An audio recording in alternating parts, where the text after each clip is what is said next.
Greetings viewers, Eric the Car Guy and Dad. Hello again. Dad has stopped by the shop. So last time we visited his garage, now he's visiting my garage, and I'm just going to let him walk around and find out what's interesting, and you get to sort of be part of the group. So See what's new. see what's new. What do you think? Looks good. Made a few additions since I've been here. A few additions. Moved a few things around. You brought that sign from my brother Mark the last time when he came down for the meetup last For year. the meetup, brought that. It's April 2016, in case you were wondering. Up here we have the Fairmont on the lift right now, and the idea was to actually take you for a ride in this thing with the differential installed with 355 gears, so same engine, transmission, everything, but have like a differential with 355s and a posi traction in this car with this wimpy 86 So horsepower, a little whatever. different than my Mustang ride.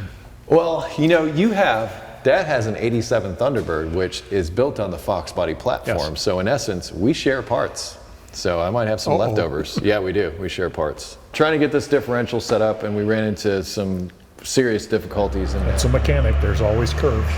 Always. Always. Always. So this is on hold until I can figure this part of this build out. And then once this is done, though, I've got all the other goodies over here in the Mustang. Yeah, I see you had a few parts Yeah, over I here. do, as a matter of fact. These are the tires that are going to be for the car. Inside this box are the wheels. Oh, those are sweet, nice and new. Yep, they're brand new. So What's the width? Around 10, something like that? they're stock 2007 Crown Victoria wheels. I was thinking Crown Vic. They're Police Interceptor. They're just stock wheels. Actually, they're 8-inch. So these are just stock off-the-shelf wheels. In fact, I got all of them for less than $300. Good. I spent more on the tires. The tires were over $600. I'm kind of a tire Everything freak. fits under their wheel wells, clears the brakes. Yeah, well, I don't know about that yet because brakes are all getting upgraded. This is going from drum to disc, and I've got the whole setup for that. And I've got some things figured out on the car as far as, you know, hopefully working the parking brake and getting that to work. As far as the tires go, these are twice as wide as what's on here, but it's a Mustang, so it should work. In theory, it should work, but I really don't know until I get this in there, and that's kind of what I was hoping to be today. I was kind of hoping to have 2 of those tires on the back, along with the disc brakes and everything, and the rear end and all that stuff set up. But, you know, best laid plans. That's what keeps you thinking. Oh, well, yeah. Inside the car, there are... So, you know, I store magazines in mine, so you're ahead of me. These Actual parts. These are the lower control arms for the back there. The spring sits on these. Right. So these are tubular. I actually got this, and this is the K member for the car, and the front control arms. So the K member that's in there is all coming out with the V6 and everything, and this tubular version is going in. So that Should stiffen up the ride. Well, not just stiffen up the ride, lighten it up, because it's not a stamped steel deal like what's in there. It's all opened up, and that will actually be beneficial. It'll create more room under the hood, save a little weight. Also, sort of the premise behind these too. But these, I've got lower and upper control arms for the rear back there because these go to the top of the differential. All the bushings neoprene. Yeah. That's a better way to go. Yeah, and they're serviceable as well. I got all of these from a guy out in Washington State who was giving up on his project and moving on. I also have, well, I kind of don't want to take it out because it's got the brake pedal depressed and the brakes are open in the back here. I borrowed some parts off of this. The steering rack that's in here is manual. And I'm kind of having a debate right now whether or not I should stay with the manual or go with power steering out of the gate. And I'm just so on the fence with that because it's going to have those big wide tires on it. The manual probably, once you start initially moving, should be fine. It won't be like the old 51. Right. Even that, once you get it moving a little bit, then the manual is nice. You feel the road a little better.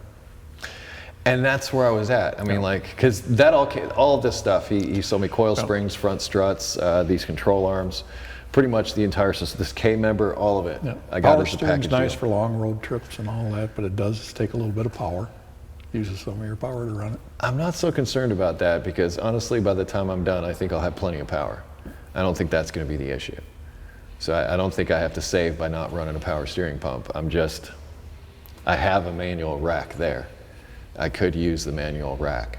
Or do I upgrade to a decent power steering rack now before the engine goes in, because there's going to be no better time to get it all set up than, when it's all opened up. But haven't decided. That's obviously going to be more money. This is money I've already spent. Depends on how long you're keeping it, who's driving it. Yeah. Oh, I'm keeping this thing forever.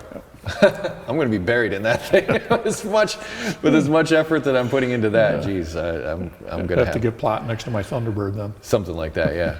Yeah. And when I get done with this, you'll probably get some ideas for the Thunderbird, I'm sure. Yes, yeah. Absolutely. I see you're upgrading to the 5-bolt, and I'm still with the 4-lug. Absolutely. In fact... Which I've always thought was unusual for a Thunderbird to have 4 lugs. But I don't know. it's an 87, by the way. Yeah. Yes, 87 Thunderbird. We called it the Thunder... Well, we called it the Thunder Chicken. Yep. You didn't much appreciate that moniker, but... That's why you didn't drive it much. Oh, yeah, that's why after the prom, he'd said, oh, I would let you drive it if you would have asked. Sure. Really? Really? I had to have some excuse. I'm scarred from that. Come out and check out some of the other parts we got.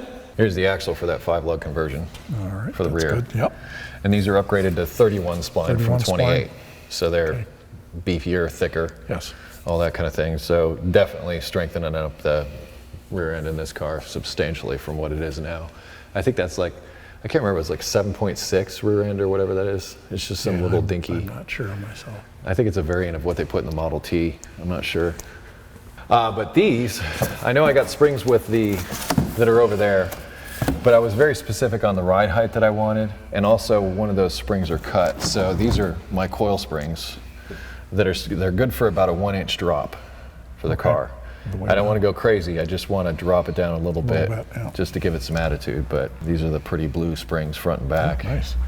And they go with those control arms that I showed you.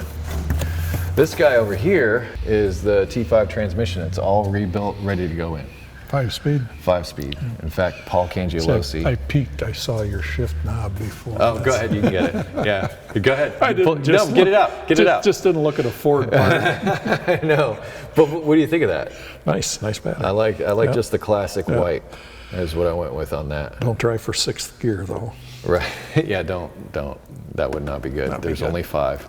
Over here we have the shifter boot to go with that. Nice. Yeah. So it's her shifter boot. Surprisingly, I had to go through quite a bit of modification to get that shift lever to work. Also a wideband sensor set up. So this is basically a fancy O2 sensor to keep an eye on the mixture and how it's running while it's running. And I've actually got a gauge that's going to be going in the dash for this. Brakes, front and back, are going to be huge. These are the back brakes, believe it or not. So these are the rear discs. The front discs are even more massive. Fronts do a little more of your braking. Practically all of it. Yeah, about 80%, I believe. It's something like that. So there's plenty of meat there. Slotted a little. Yeah. These are Ford SVE parts. It's one of the rear calipers. I think this is a rear caliper here. This is almost like a Honda Civic front caliper almost. As big as this is, but there should be no wanting for stopping power. It should stop as good as it goes. Single piston? This one in the back is. The fronts are dual. Front are duals? I bought them as part of a kit. Actually, I bought the axles, the brakes. There's a new master cylinder in here. Also, these brake lines are upgraded to these steel braided for the front and the back. These are... They do say that helps a little bit with a firmer pedal. It does. I've actually got some on my Acura. They don't expand. Precisely. I've actually got some on my Acura. These are camber caster correction plates for the front struts. Okay. So it's got a lot more movement when you go to do the alignment and the setup, and they're a little more stout. So the front struts will come up through the inside the engine compartment to these. That's a new one for me. The adjustables. Like yeah, they're riveted in place right now, and you can wiggle them around because to do the alignments on this, that's what you do. But especially because I'm lowering it, I'm going to need more adjustment than stock. So I want to make sure that I can get it all in line. These are cool too. These are tie rod ends, but they're for bump steer.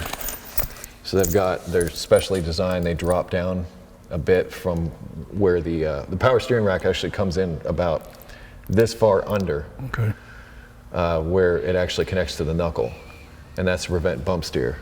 So they're specially designed to offset where the steering angles are, so that it doesn't, as you go up and down, it doesn't steer. Right. And these are the rear shocks. They're adjustable. They're strange. Oh, that's the rear end guy. Strange. Yeah, they're strange. It's a strange rear end, but they're adjustable, so you can dial them in. Okay. if you want to, stiffen it up or go the other way with them. Once again, waiting on a pinion bearing, or else I'd be putting this in there right now is what I was hoping for. Best laid plans, Oh, yeah. These were parking brake cables that I'm probably not going to use because I think I figured out how to rig up the existing parking brake cables to the discs. I know. Okay. It's a head scratcher, but it might work out. Because it's going disc in the front and the back, this is an adjustable proportioning valve. So I can dial in how much braking I want in the rear, which is kind of neat. Yep. I like the ability to do that. These are for the springs. Springs top. Spring seats. Yep. They're neoprene, so they're ultra special.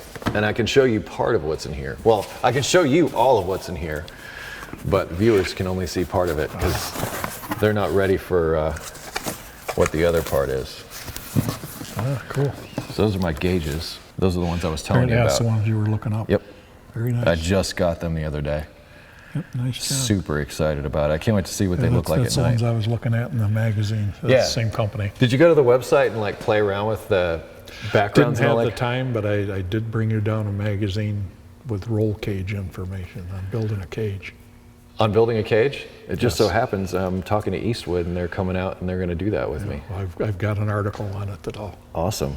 I mean, this covers all my gauges and I can keep them right in the stock location, so I don't have to like build anything to specially get all these gauges in there. It's got the volts, the water temp, the fuel pressure, or the fuel gauge, also oil pressure.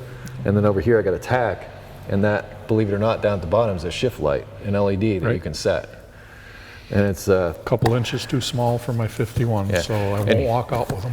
And here's what they can't see. Yeah, that's a cool gauge. Yes. And that changes everything. Yeah, we should go over to the engine. I should show you that stuff. This is all like giveaways and tools and stuff like that. Very nice. Yep. That's all stuff. Got a nice supply there to build something very nice. Drive shaft. The top one's out of the Mustang. The bottom one's out of a 99 Ford Explorer that I got out of salvage. It is the perfect length for the Fairmont. Because the Mustang's about 4 inches shorter. Yep. So I ran into that when I put the frame connectors in it. But that drive shaft is exactly the same length as what's in the Fairmont right now, and it's aluminum. Yep. It doesn't weigh anything at all. It's amazing, really. I bet it's even lighter than the steel one that's in there now, which is half the size. Yep. These are the leftover bits from the engine. Somewhere around here, I can't remember where I left those cylinder heads, but oh yeah, they're down in the bottom there. But they're aluminum GT40 heads, so they're a good cylinder head the way they are. Plus it also had the roller rockers in it. These were a good find. Yep.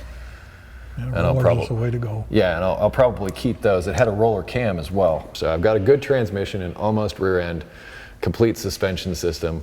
I've still got to work on cooling, electrical. I'm talking to painless wiring on electrical, so when the time comes for that. I'm also, like, this one has the battery in the back. I'm relocating the battery. But the cables are already in this car. So this already has the battery back here. Already. My only concern is, like I said, this is 4 inches shorter, so I don't know if I'll have enough length or not. We'll have to see.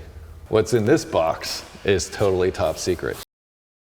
That's what's happening there. I think the last time you were here, I already had the tire machine and the kick butt compressor. Yeah, you just got the compressor and the tire machine. I've got an electrician coming. I've been running the tire balancer on 110, and you can run it on 110 or 220. Correct. I was talking to the people at Benpack, and they were saying it's going to run a lot better on 220. And I actually did a review on it, and they didn't quite like the way it turned out.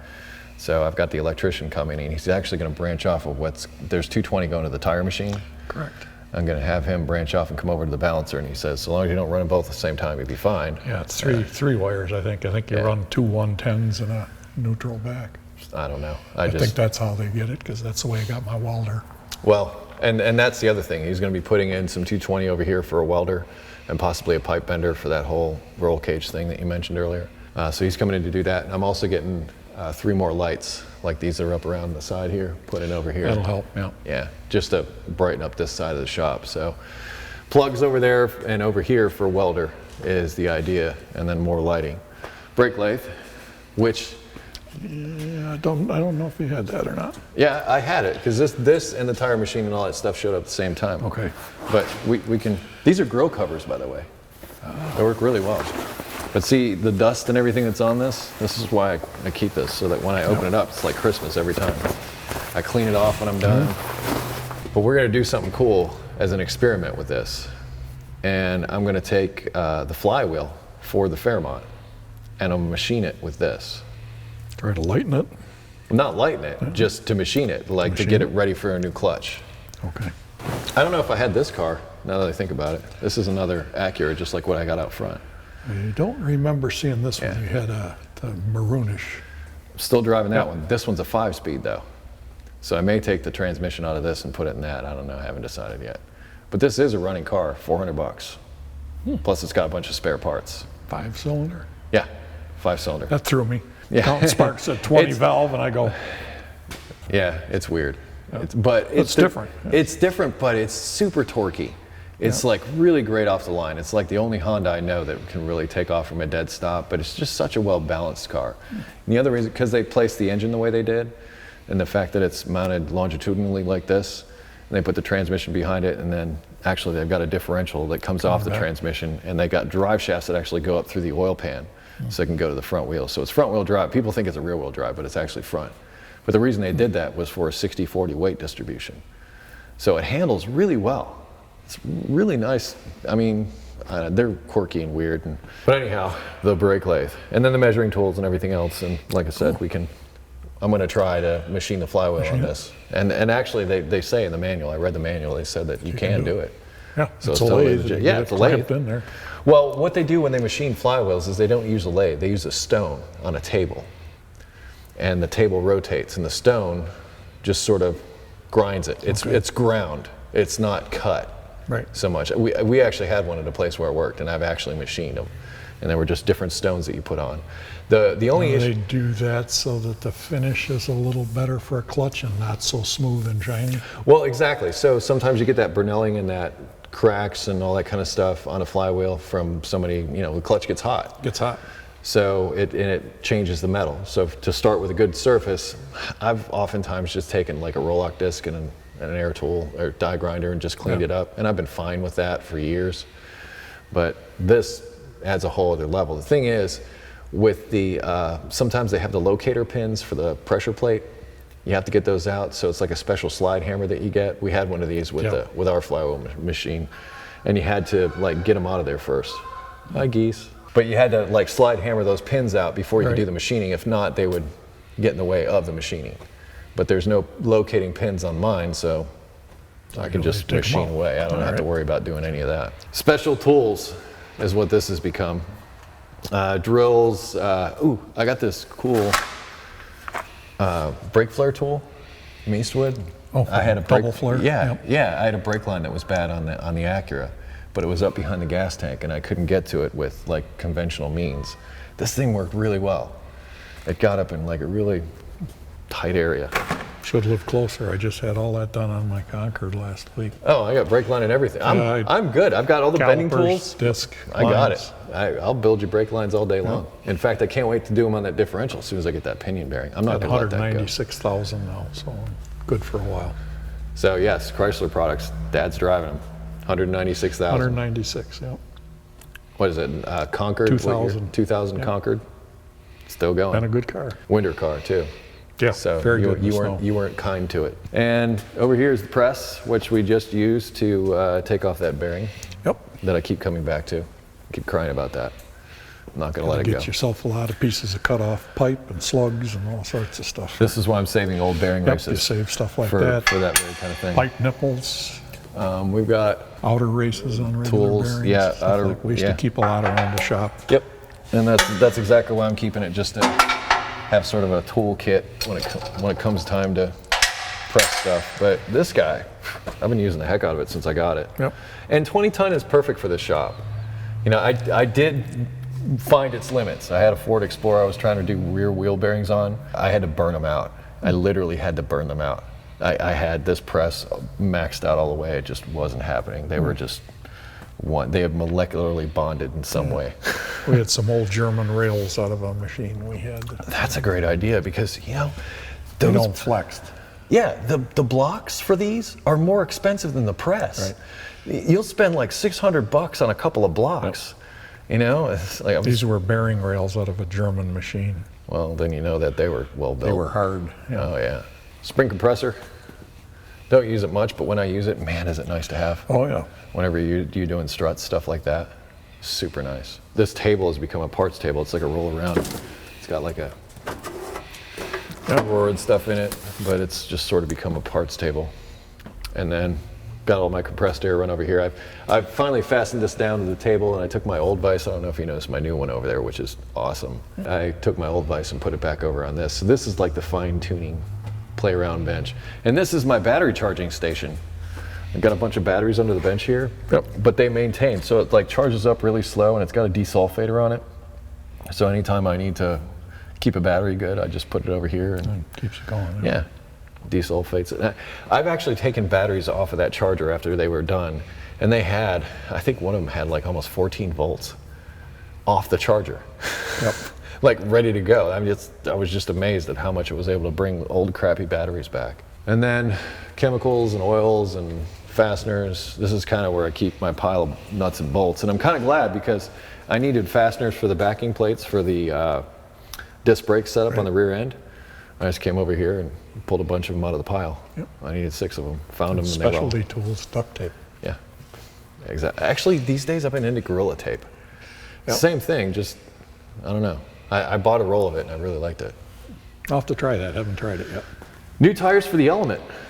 Those are my first set of Nokians. So remember I went to Finland earlier this year? Yes. Yeah, I went and talked to them and all that and asked them, I said, hey, you guys have any tires maybe that you could give me for one of my cars? And they're like, sure.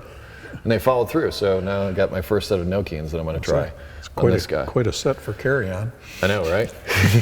I was like, these will fit under the seat. We'll be fine. Yeah. No, I actually just got those last week. They sent them out. Look like nice tires. Yeah, but look down in here. This is what I thought was cool. Like down inside the tread, you see those little dimples? I've only got my bifocals, not my right, well, trifocals today. Those little dimples that are down inside that valley there. Yeah. Apparently those are to help prevent road noise. Because like a golf ball has the dimples and they went with that same technology. Okay. So, I guess they mold that into it. But it's got to be a heck of a mold to have that kind of detail in it. I mean, most of them you just see tire treads. I'm looking forward to trying them out after I put the radiator in this stupid thing. I just did a bunch of work to this. Parked it the other day and looked underneath it. There's a puddle under the front. Radiator's leaking at the bottom seam. Never fails, just when you think you're done. I know. I just put lower control arm bushings on it, ball joints, tie rod ends, stabilizer links, both front and back, welded up part of the exhaust, put an alternator on it, put a belt tensioner on it for the serpentine belt, and thermostat. I don't know if I mentioned that or not. That's what I was going to ask you a question. Go for it. The Concord, the AC belt, I've got to put one on, but right now when it's setting, that doesn't spin. Is that froze up or is that the clutch? Does it have to be in the on position? Are you talking about the AC The compressor? pulley itself, yep. Yeah, the AC compressor doesn't move. It doesn't. It's just locked up. Yep. It's probably bad. That's what I was thinking. Yeah, because if you can't turn that outer ring, that outer ring is connected directly to the shaft that goes into the compressor. If you can't turn that outer ring, that compressor's locked up. That's probably where the belt went in the first place. Probably, yeah. Because what happens is it's basically pistons like the inside of an engine on the inside of it. It's a compressor. Yes. So and I think Chrysler uses a radial compressor, so they've got like a swash plate. Yeah, that's the same as So our it's like- hydraulic pumps that we used to have. Exactly. It's on- exactly on the same, machines, just yeah. like that. And they got Just like a variable swash to plate, give you more. and they got pistons on both sides. So actually, it's got 3 holes, but it's actually a 6-cylinder because one side has compression that's working the other side, and then the plate just sort of spins and moves them in and out. Well, bearings, bushings, whatever get worn out, it just locks up. Once it's locked up, it's over. But the thing of it is, like when that does happen, and you get a compressor that locks up in an AC system, it can send like metal all through the whole And system. then it's the radiator and everything if you want to do a good job. Well, flushing it is what you got to do. Roll the windows down. Well, you're talking Don't about the use old it that rusty way. Concrete. Yeah, I can't see really investing in Not that sticking too much. any more than I just did. Yeah, I wouldn't either. But anyway, and the waste oil towards the door. So we've gone full One horseshoe. side to the other. Yeah, Good. Nice setup of the shop. I love this shop. I love it here. I absolutely. Sometimes I just come down here just to be here. I'll just make some excuse. I'll just be like, I gotta go pick up some pen that I forgot on my desk. And I'll just come walking in here and just to see that it's all still here, because every time I walk in, I wonder if it's still here, or whether I had some dream about having this cool shop. I don't know. Yeah, I go out to the shop too when the wife says, "Don't you have something to do in the shop?" You like the setup and where we're Very going much, with this. Yeah, we can have a lot of fun here. We can do lots of really cool things. Sounds good. Anyway, thanks, Dad, for coming out to the shop. And for the rest of you, if you have automotive questions, there at thecarguy.com, link in the description to make it easy. Google+, Facebook, Twitter, Instagram. Socially, be safe, have fun. Stay dirty. See you later.